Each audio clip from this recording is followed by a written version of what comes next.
Who would benefit from such an agreement and how? Which countries would be the winners globally and which the losers? Does such an agreement strengthen or weaken the European Union?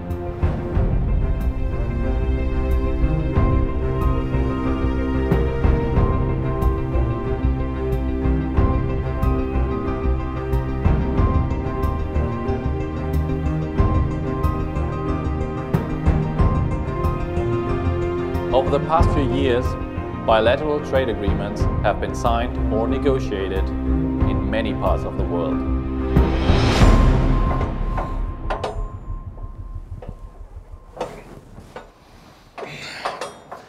Very soon, it will be the turn for the biggest one so far. A free trade agreement between the European Union and the United States of America. The so-called Transatlantic Trade and Investment Partnerships, or simply TTIP. That would create the world's largest free trade area! Just think what that means. This thing is going to be much bigger than you probably expect.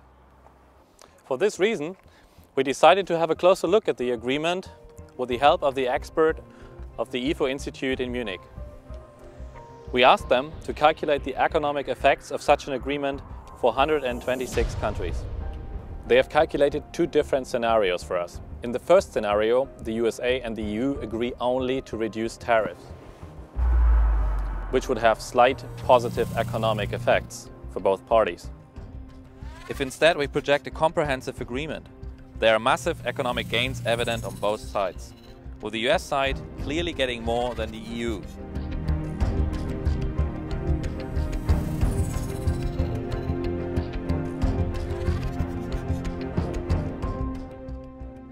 Nevertheless, 2 million new jobs would be created in the OECD area. But what does it mean for European countries? Do really all EU member states will do better?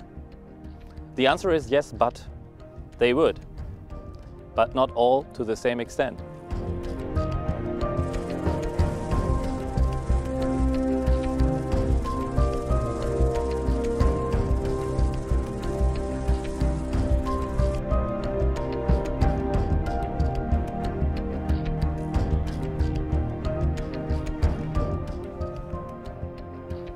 The greatest benefits go to those countries who already trade a lot with the United States of America.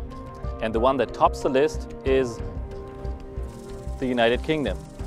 So it's not a really big surprise that the British government is a big fan of this EU initiative. France, on the other hand, gains less. It trades only comparatively little merchandise with the United States of America. But what about the crisis-ridden Southern Europe? Italy, Portugal, Spain and Greece? They too would benefit from a comprehensive agreement. In fact, they do even better than average. Spain, interestingly enough, would actually be one of the biggest winners, since as a result of the agreement, it could replace expensive European goods with cheaper imports from the USA. A change that would be reflected in the real income of Spaniards. Briefly, it looks like such an agreement would not increase economic disparities within Europe. Now let's have a closer look at the losers and the collateral damage that is caused by such an agreement. First of all, the traditional trading parties of the US and the EU, such as Mexico and Canada for the US or Norway for the EU. If those countries do not manage to sign a parallel trade agreement of that kind, they will, as you can see, experience substantial losses. Moreover, it would also hit certain developing countries in Africa and Central America. Diverted trade effects will bring economic losses to countries like Niger and Botswana or Guatemala and Jamaica.